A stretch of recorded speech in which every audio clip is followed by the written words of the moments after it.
Yo, what's up everybody? It's Snots here. We're back with another video. Today it's going to be a real quick one. I covered how to do this on Xbox and I have recently made the transition to PlayStation 5 and I wanted to show you guys how to do this on PlayStation 5 as well. Today I'm going to be showing y'all how to play on 120 hertz on the PlayStation 5. Now keep in mind, I believe this is only available on the next gen games. Correct me if I'm wrong, but I'm pretty sure you can only do it on next gen. Obviously the very first thing you want to make sure that you do is have a monitor that supports 120 hertz. Now the monitor does not have to be 4K as long as it is 1080p 120 hertz. If it only goes up to 60, this is not going to work. So make sure you're checking your specs on your monitor before you decide to purchase one, or if you already have one, just check the specs and you'll be able to see if that is capable of doing that. Another thing you want to double check is your HDMI ports, your DVI ports, all of your ports. Some monitors have it where the DVI port supports 120 hertz, but the HDMI does not. So double check all your ports and make sure you have the correct stuff before you decided to buy a new one. Couple tips when it comes to getting a monitor for this. Don't buy a brand new one unless you've got a bunch of money that you're willing to spend. By all means, go ahead and do it. But honestly, guys, I think the best move is to try to get something that is slightly used. I recommend going on, it's an app called OfferUp. It's basically like an eBay, Craigslist kind of thing. And it's just local sellers. And there's always people selling gaming equipment, monitors, all that good stuff and stuff that's pretty new.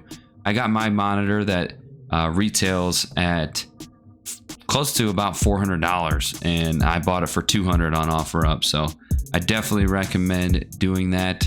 Enough chatter. Let's go ahead and get into the meat and potatoes of this. I'm going to show you guys how to do 120 hertz. All right, so we're at our PS5 main menu here, and I'm not actually going to turn the 120 hertz on because my game capture will stop recording because my game capture does not support 120 hertz. So you guys, the first thing that you're going to do is you're going to go into your settings, right? And then you're going to go all the way down to saved data and game app settings. Once you're there, you're going to go to game presets right here and make sure that your performance mode or resolution mode is set to performance mode. So basically what this is going to do, it's going to prioritize performance, and if you have 120 hertz enabled, it will prioritize that and it'll automatically set it to 120 hertz. So always keep in mind that not every game is 120 hertz capable. MLB The Show is one of the few games that is available. So once you log into MLB The Show, it will automatically switch to 120 hertz if you have this performance mode on.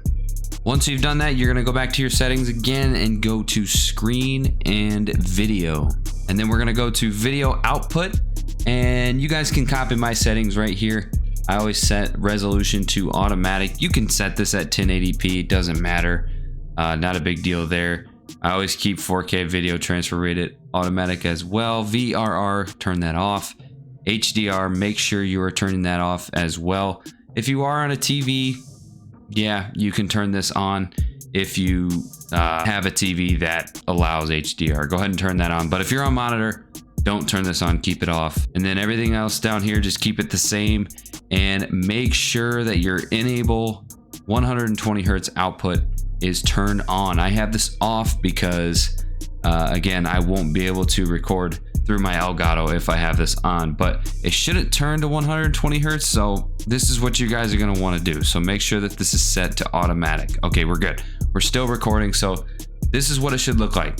This is the most important setting right here. Make sure that this is set to automatic. Okay, so once you've done all that, we're going to go back to the home screen actually. And what you're going to want to make sure that you do is go into your game app right here and make sure you close it out, right?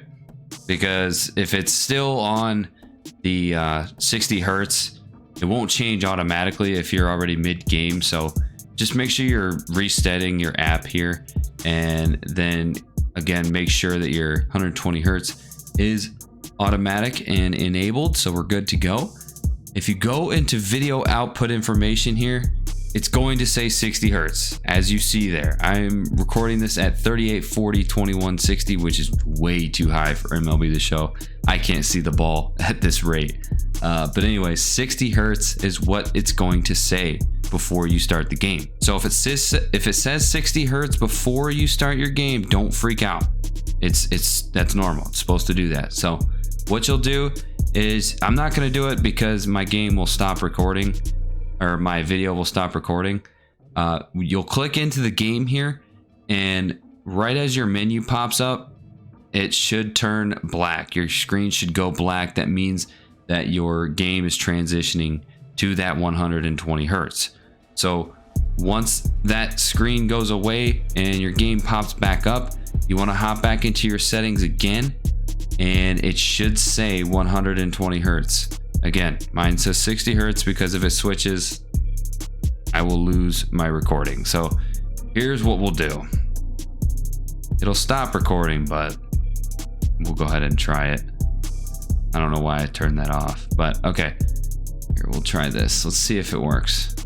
Doubt it'll work. All right, we'll click into our game, and this is what it should look like. It's going to turn black, and then your Sony Interactive Entertainment Presents will pop up on your screen, and that is showing that it's at 120 hertz.